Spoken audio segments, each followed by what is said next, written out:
দিনের ভোট রাতে করা সহ প্রহসনের নির্বাচনের মাধ্যমে জনগণকে ভোটাধিকার থেকে বঞ্চিত করার অভিযোগে রাজধানীর শেরেবাংলা নগর থানার মামলায় সাবেক প্রধান নির্বাচন কমিশনার KM নুরুল হুদার 10 দিন রিমান্ড চায় পুলিশ।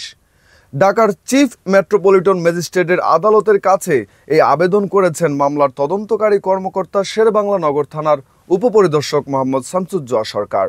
রিমান্ড আবেদনে বলা হয়, সাবেক সিইসি KM নুরুল হুদার বিরুদ্ধে ভোট কারচুপি, শপথ ভঙ্গ, ঘুষ গ্রহণ সহ 11টি অভিযোগ রয়েছে। সুষ্ঠু তদন্তের স্বার্থে তাকে 10 দিনের রিমান্ডে নেওয়া প্রয়োজন। গতকাল রোববার সন্ধ্যার দিকে উশৃঙ্খল জনতা বিশৃঙ্খলা তৈরি করে নুরুল হুদাকে হেনস্থার পর পুলিশে সোপর্দ করে।